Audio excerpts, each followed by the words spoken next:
Good evening po sa ating lahat.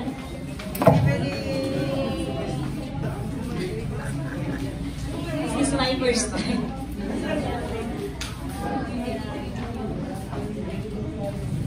So ano yung sineselebrate natin ngayon? Hanukkah. So ano yung ibig sabihin ng Hanukkah? Ano yung mga celebration natin? Sino yung andito nung first day? Ano yun? Celebration of miracles, diba? Hindi lang miracles. Yung Festival of Lights, and ang pag-uusapan natin is yung celebration of victory. Gusto niyo ba yun? Gusto niyo ba ng victory? Okay, tara na, samahan mo. Okay, let's pray po. Hallelujah. Thank you, Lord, sa gabi ito na sa opportunity, Lord, to share your words po, Panginoon. Thank you, Lord.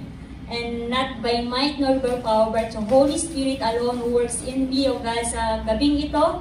Thank you, Lord, na ikaw ang mag-move supernaturally po, Panginoon, sa iyong mga, especially sa akin at sa iyong mga anak po, Panginoon. Thank you, Lord, na sasamahan mo kami. Let your anointing be upon me, and your fresh revelations and boldness that comes from you be upon me po, Panginoon. And thank you, Lord, that you will bless your word and you will bless your people with your words po, Panginoon, na i-share ko sa gabi nito. And to you alone, all the glory, honor, thanksgiving. In Jesus' name we pray. Amen. So, ang title natin is The Sun Stands Still. Sino nakakabasa nito? Sa Book of... Anong book ito? Allah, Book of Joshua. So dito yung sa Book of Joshua, nung nabasa ko ito is talagang mapapa-amaze ka. Yung Book of Joshua is all about conquering the Promised Land. Diba, si Joshua ay successor ni Moses. At saka,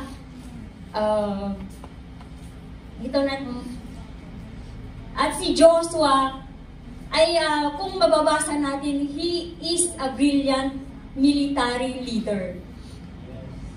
Di ko alam kung bakit ito yung napili ko kasi, diba,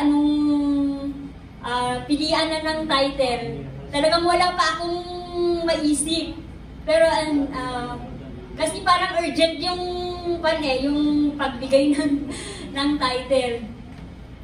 Kaya syempre mag-obey tayo sa leader natin, diba? So tinext ko si Sister Jeb, sis, pwede bang this week ko ibibigay? Tapos okay, pero as soon as possible, sabi niya. And then I asked God kung ano yung title na i-preach ko. Ito yung revelation ni Lord. Ito yung gusto ni Lord. Hindi yung gusto ko. Kasi hindi ko alam kung paano i-preach eh. At saka talagang inaamin ko sa inyo, my weakness is to speak in front. Talaga. Pero God is with us, ba? And we can do all things through Christ who strengthens us. So, sa Book of Joshua, kung meron kayong Bible, samahan nyo ako. Sa Joshua chapter 10, verses 1 to 15.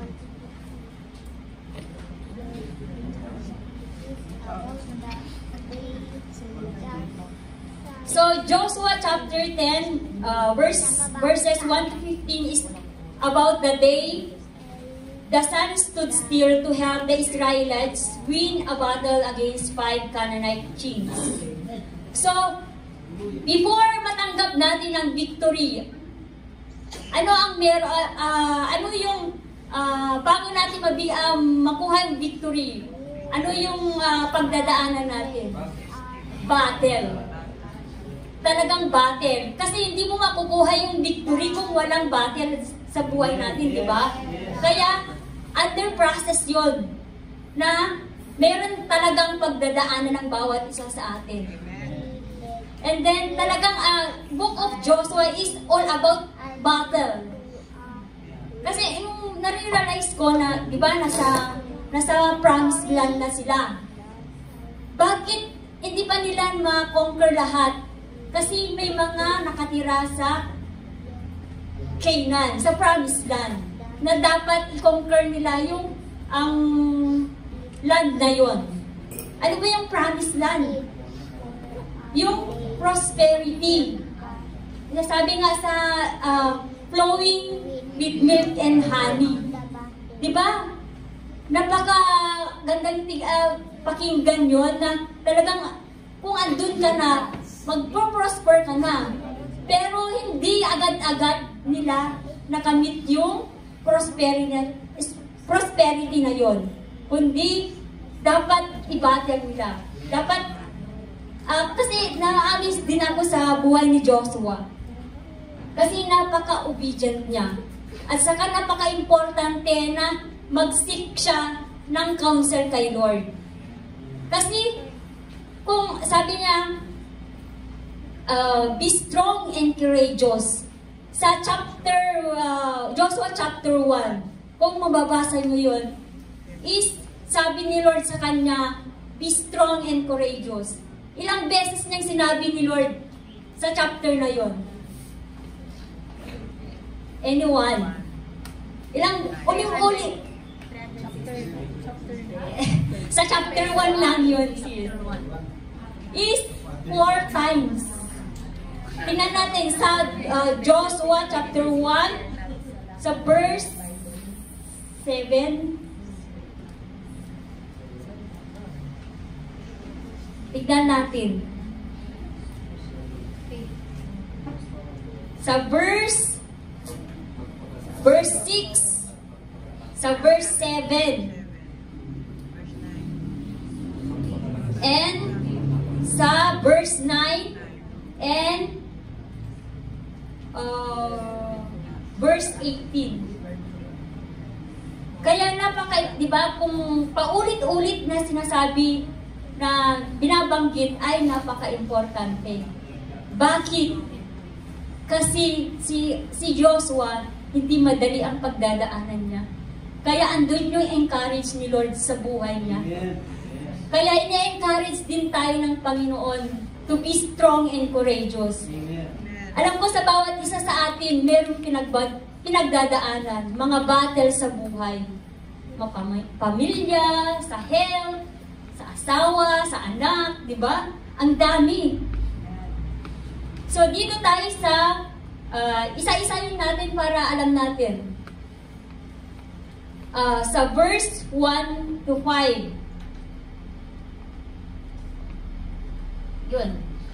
Is the enemy's plan.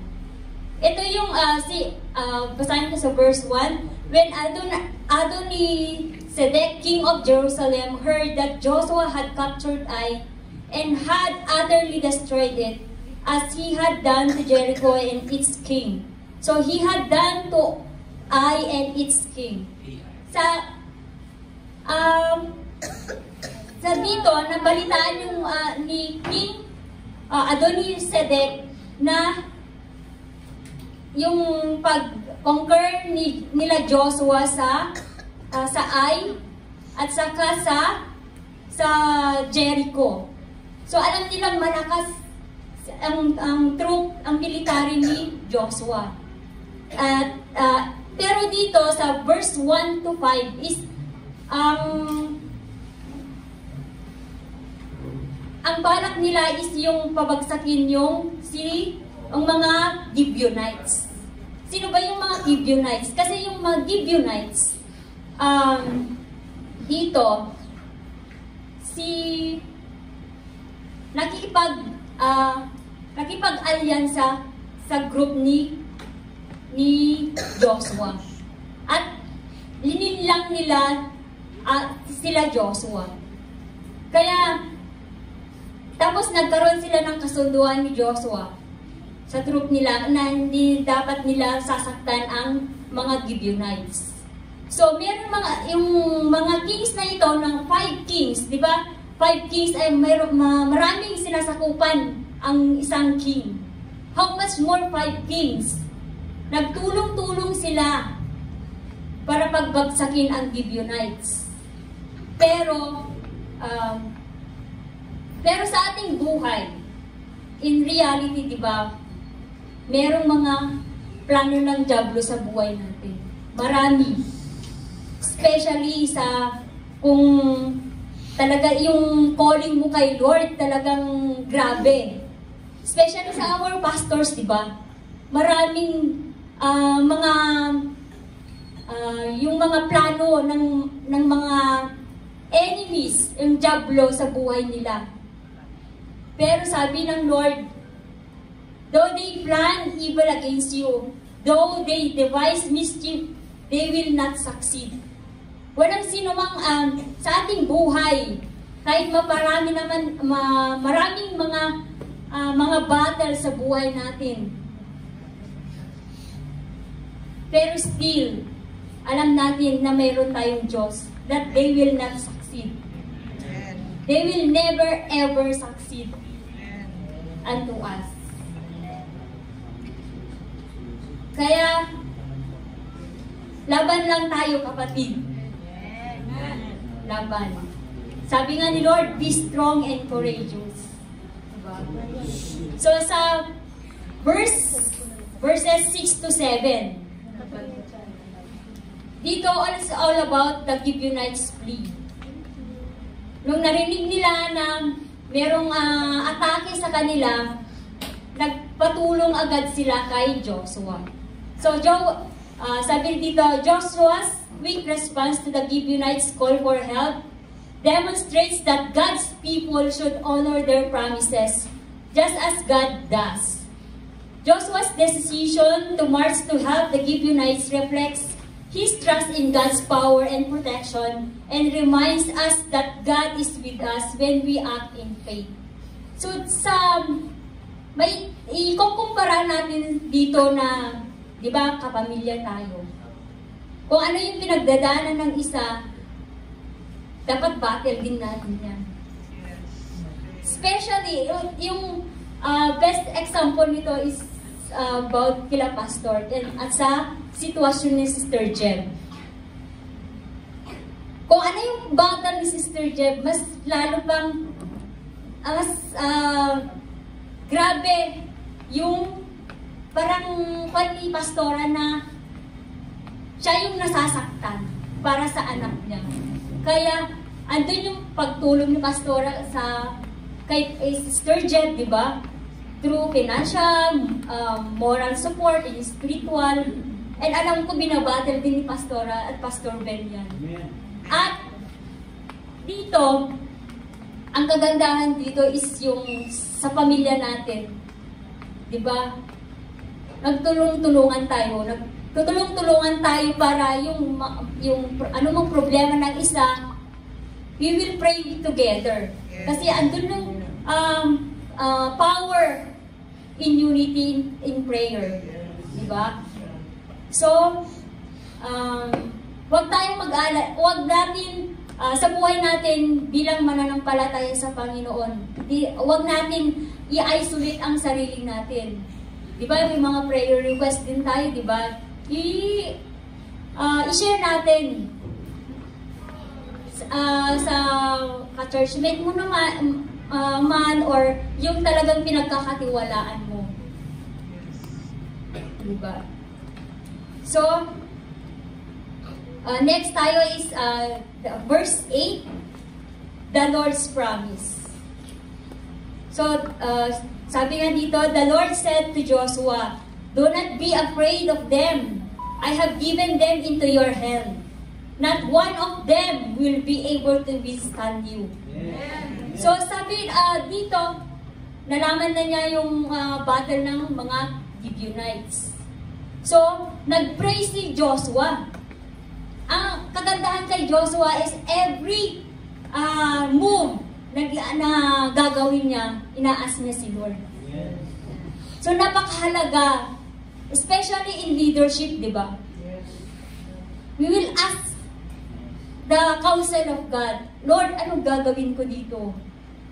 So God is always there na give wisdom for us how to lead a ministry. And strong leadership led by God. Diba? So, andun yung promise niya, kung bibigyan tayo ng mga assignments, bibigyan tayo ng, kung may kabagawa sa atin ng Panginoon, andun yung encouragement niya, andun yung wisdom, andun yung specific instruction niya sa atin. So, whatever decision na gagawin natin, we ask God. Kasi, pag hindi tayo nag-ask ng Lord, sa Lord, it might be mapapahamak tayo. Mas lalo pa tayong mapapariwara. Kaya napaka-importante to always seek God's counsel. And also, the counsel of our pastors. Kasi sila yung mga instrument ng Lord para sa atin to guide us. Sabi niya sa Deuteronomy chapter 31 verse 6, be strong and courageous. Do not be afraid or terrified because of them. For the Lord your God goes with you. He will never leave you nor forsake you. So, ang daming mga encouragement ni Lord sa atin. Hindi madali ang buhay dito. Marami tayong battle. Kaya sa gabing ito, ine-encourage tayo ng Panginoon to be strong.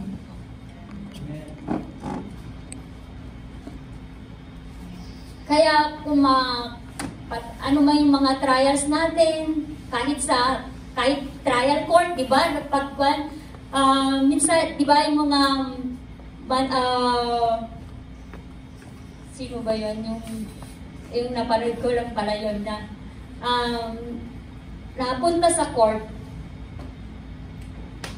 na andun yung pag-aalinlangan niya, pero in-encourage niya ng Panginoon to be strong. That rinamay sa kanya na God is our advocate. God is our vindicator. Kung in times man na mapunta tayo sa sitwasyon na yon, sabi ng Panginoon, be strong and courageous. Not one of them will be able to withstand you. Pero, we need to abide the Lord. We need to obey the Lord.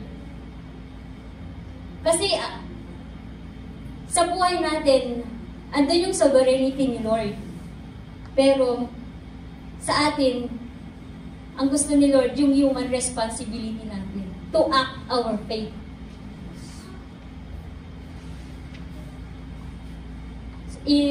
And then, proceed tayo sa verse 9 to 11.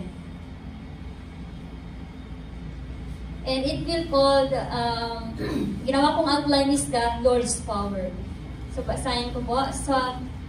So Joshua came upon them suddenly, having marched up all night from Gilgal, and the Lord threw them into panic before Israel, who struck them with a great blow at Gibeon and chased them by the way of the ascent of Beth-horon, and struck them as far as Azekah and Makkedah.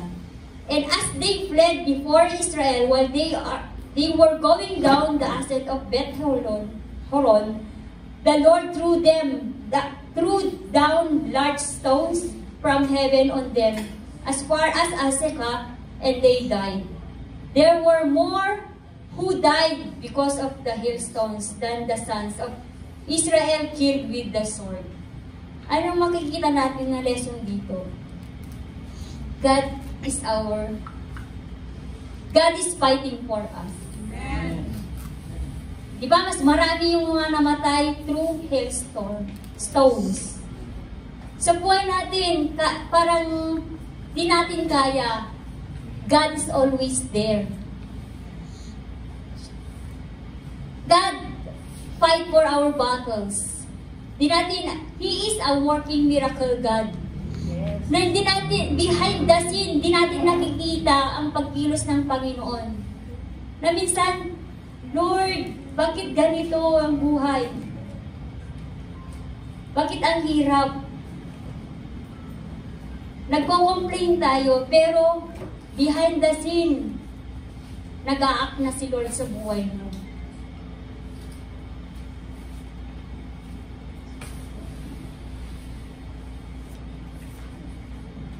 The Lord's power is demonstrated in a number of ways. Diba yung, ito yung ginawa ni Lord, that rooting the enemies. The Lord rooted the enemies of Israel before they could be defeated by the Israelites. And then casting down hailstones, the Lord cast down hailstones on the enemies of Israel, killing more of them than Israelite swords.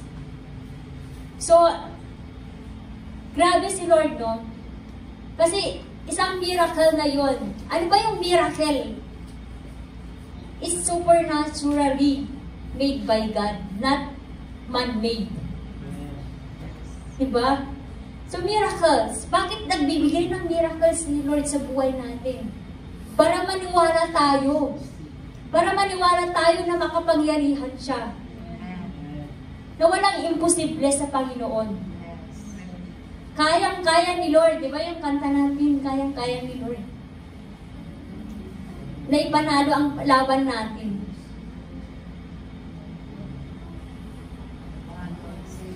Kaya be strong and courageous. Huwag kang panghinaan ng loob, kapatid. So verse 12 naman tayo. The audacious prayer.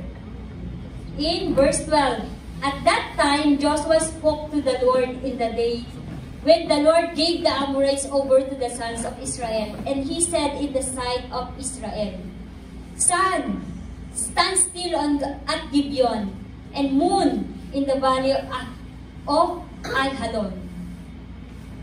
So, audacious prayer is bold prayer. Na yung prayer ni Joshua dito, di ba, kung hindi mo magagap kung paano mangyayari yon na pinatigil yung sun at saka moon. So, dito yung sa research ko is yung mga scientists, hindi nila may paliwanag. Kasi sabi nila, may nawawalang half day. Hindi nila ma-discover yun. Pero hindi sila kasi nagbabasa ng Bible, kaya hindi nila alam. Andito sa Bible ang sagot. Yun ang half day nung nag-stand still ang sun. Kinuman sino nag-command? Si Joshua. Pero sino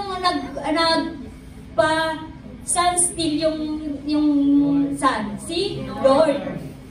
So, makikita natin human responsibility and the sovereignty of the Lord.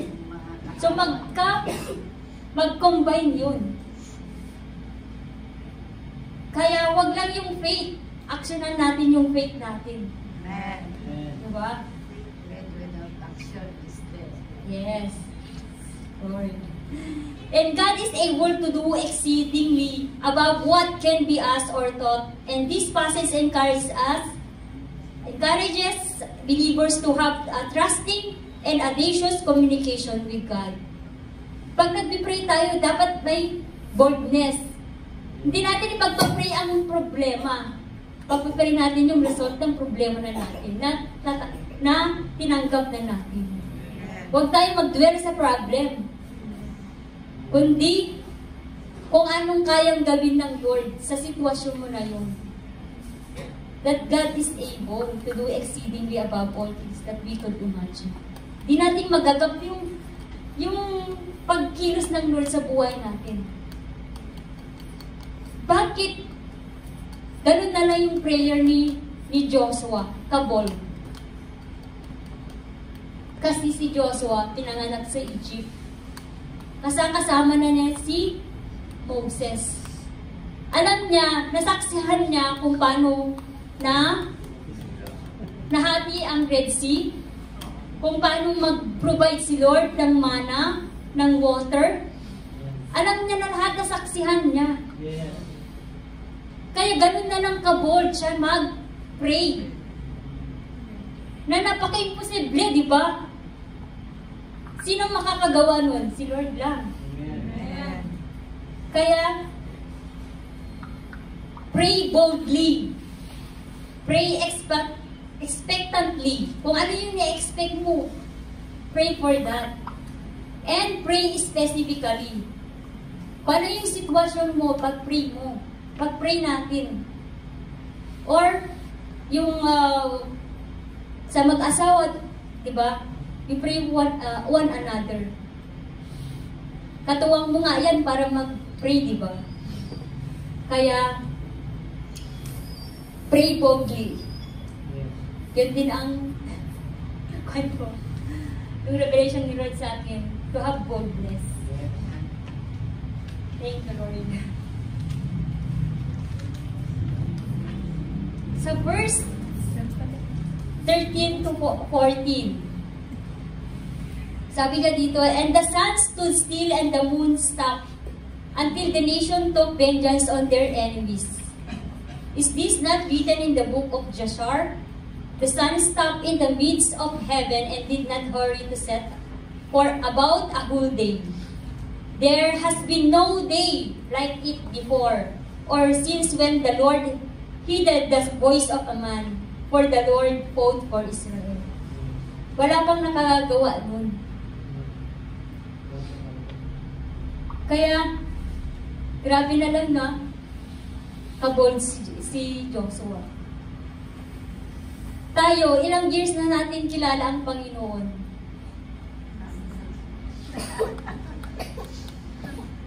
Many years. Ang dami ng pinatunayan ng Lord sa buhay natin, di ba? Amen.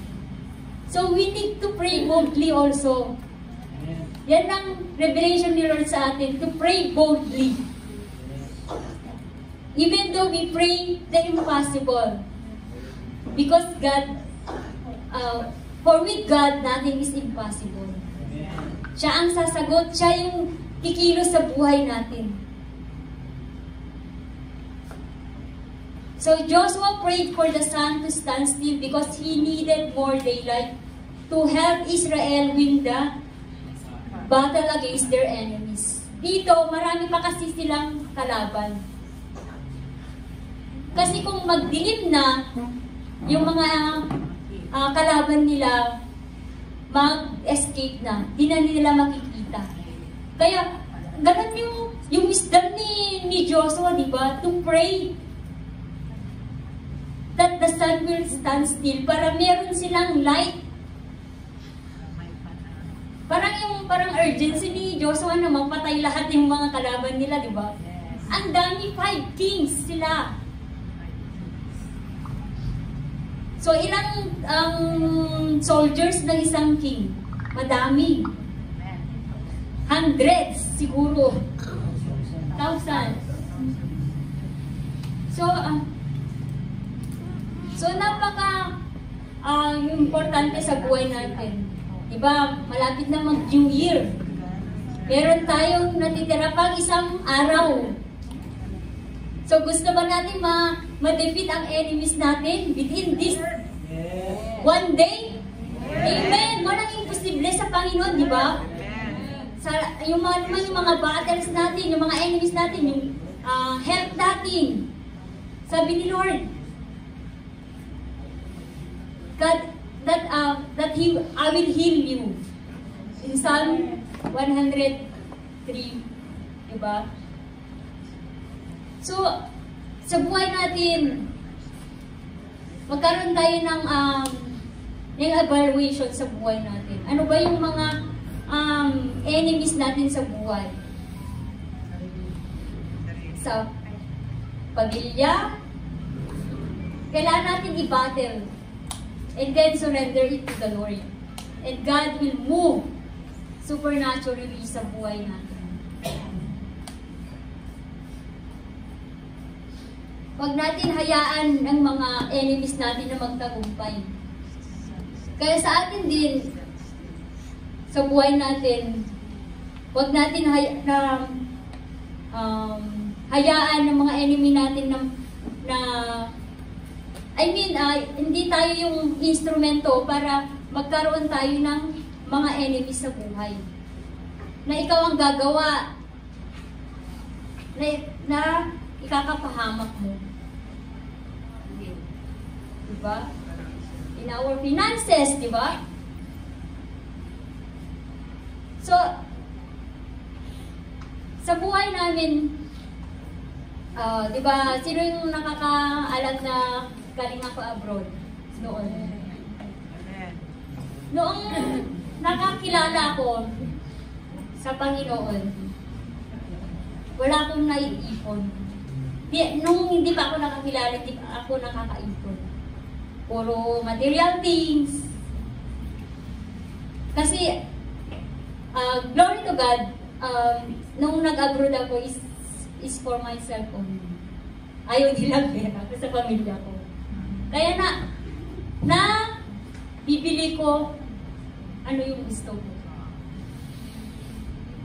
Pero nung nakakilala ko sa Panginoon, talagang andun yung pagkilos ni Lord ng dapat mag-ipon ka for your future. And then, recalls na mayroon akong church doon na na-attendan na yung turo sa atin is yung 10, 20, 70. 10%, 20% your savings, and 70% yun na yung mga gastusin. Kasi yung sa ating buhay, huwag natin yung don't spend beyond your salary or income. Kasi once na nag-spend ka over, utang. Ano sabi ni Lord? That we are a lender, not a borrower. Kaya, be wise in spending, mga kapatid. Sa amin, glory to God, na nakakaipon kahit konti.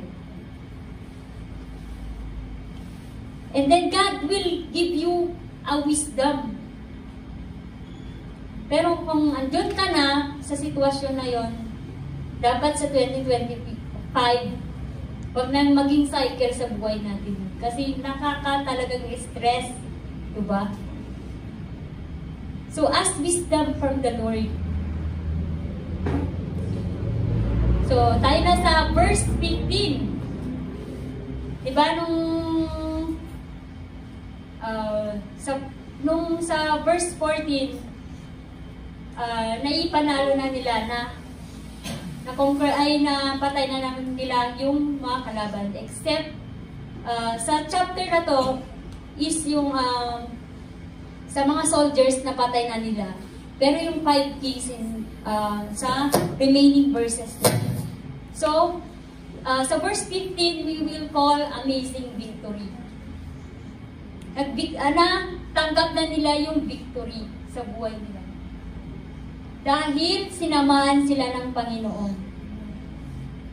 Then, Psalm 60 verse 12, with God's help, we will do mighty things. For He will trample down our foes. So, walang andan yung Lord na tumutulong sa atin. And 1 Corinthians chapter 15 verse 57, but thank God He gives us victory over sin and death through our Lord Jesus Christ. And 1 John 5:4, for every child of God defeats these enemies, defeats this evil world, and we achieve this victory through faith. So, matagumpay ka na, kapatid. Nasa iyo na yung victory. Pero, correct me if I'm wrong, Pastora, na we don't need to pray victory. Kasi, nasa atin na natin. We just reinforce our victory. Pangalagaan natin yung victory, nasa iyo na. Kaya mag-move tayo with the help of the Lord. Matagumpay ka na sa bawat battle natin. So sa Romans 8:37, yet in all these things, we are more than conquerors through Him who loved us. Victorious ka na, conquerors ka pa. Diba? Sa Panginoon. Kaya walang imposible sa Panginoon. We need to cooperate with the Lord para matanggap natin ng yung inaasam natin na victory sa buhay natin. Kaya sabi ni Lord, yung encourage niya sa atin, be strong and courageous. Sa conclusion na tayo, pero medyo matagal na tayo.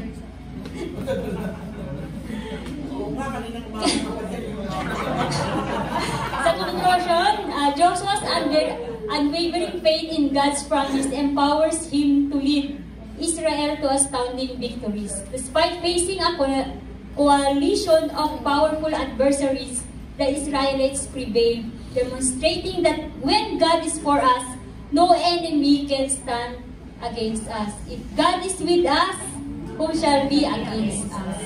Kaya thank you Lord sa victory sa buhay natin. Kaya all glory belongs to God.